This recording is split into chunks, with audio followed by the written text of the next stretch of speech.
Hi everybody, Laura here for Simon Says Stamp. Thank you so much for joining me today. I've got a fun project to share with you. I'm creating an edge-to-edge shaker using some products from the latest and back again release with Simon Says Stamp. So I'm starting with this layered heart mandala stencil set.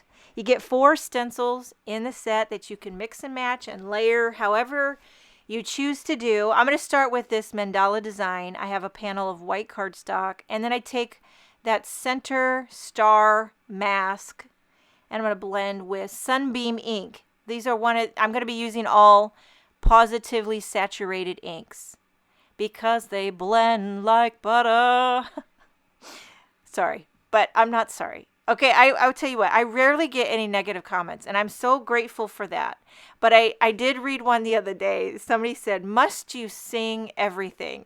And I actually chuckled. It didn't really bother me because, honestly, it's kind of just who I am. I don't even think I could change it if I tried. You know what I mean? I'm just one of those people that when I get going, I start singing ridiculous melodies. And I'm not really sure I can change it.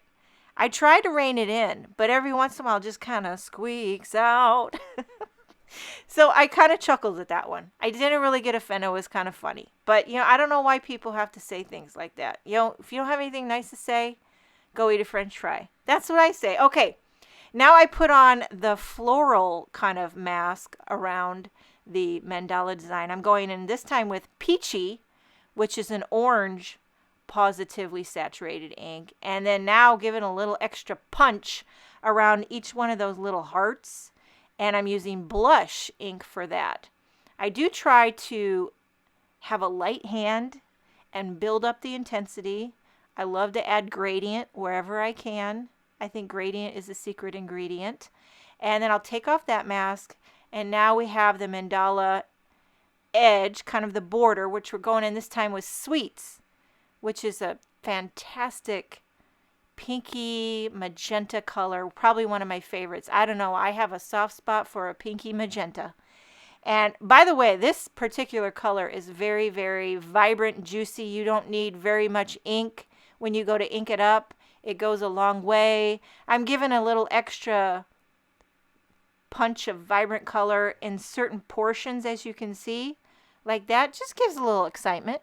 Just living on the edge. And then you remove the stencil. Now you can see it looks beautiful. But for me, it's a little bit stark. So I'm going to go back in with each one of the little mask stencils. The first one with the star. Now I don't have the mandala stencil on there. So this will allow me to just add just a subtle wash of tone on tone color. Not too much, but just a smidge to tone down that stark contrast. I prefer to have a bit more dreamy feel, not so much white and bright color, a little bit more blended. So I'm going back in with the same colors, this time with Peachy again. Now I have that heart mask on there, so I'm just getting, and I want to be careful not to go too far in. I don't want to get my Peachy into the yellow, so just a little dab will do ya, okay? Very light hand.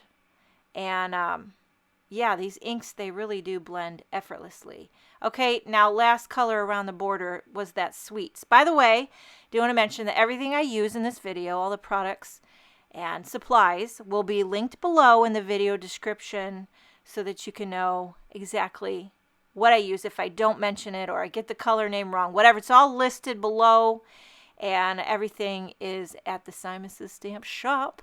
Give it a little extra punch in certain areas, keeping it exciting. Yeah, I do love to blend, and this heart mandala is gorgeous. You really can customize this a lot of different ways. I've seen, if you go on the Simon Says Stamp website and you look at the heart mandala, you can see all the different ways designers used it. I saw some people use embossing paste, which looked fantastic. You can change up the colors. Now here's where I turn it into an edge-to-edge shaker. You've probably heard of an edge-to-edge shaker. Maybe you've already made one. This is my first. I've been saving all these stamp packages whenever I can. If I got a little package, I save it. I have a whole stack. Been wanting to try one of these edge-to-edge shakers. And I've been watching how they do it. They trim off the corners so you can fold in the flaps. And this packaging works really good because it's very thin, easy to bend.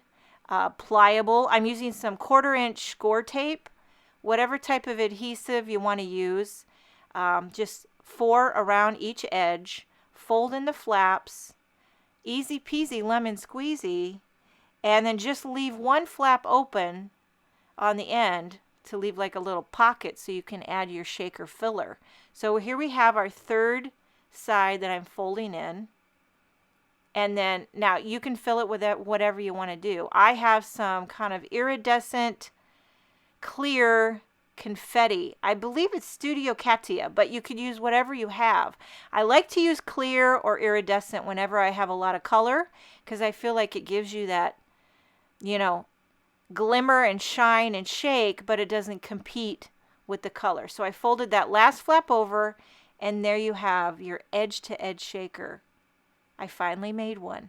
And now we're going to move on to the sentiment. I have this new extra large love greetings. I'm going to stamp the love and the U. So for the bold love, I stamp it in black. For the heart, I'm using that same sweets color, the Pawsitively saturated ink. And by the way, the Pawsitively saturated inks not only blend like butter, but they stamp like butter. They really do. Not all inks stamp like butter, but I'm here to tell you these do. Okay, so I'm going to pop up the love and the U. I didn't want to cover up too much of that gorgeous background mandala design, but I wanted to add a fun sentiment. So I'm going to nestle that heart, tuck it right in there with the love. Now I trimmed down my panel, so I'm going to pop it up on a white card base. So even though this is an edge-to-edge shaker, it's kind of a cropped edge-to-edge shaker. That way you can have that delicious white border around the edge. And I'm just kind of working in those sequins, just working them in. And this card is finished. I had so much fun making an edge-to-edge shaker with this gorgeous mandala design. I hope you enjoyed this video. Thank you so much for joining me. Have a wonderful day, and I will see you next time.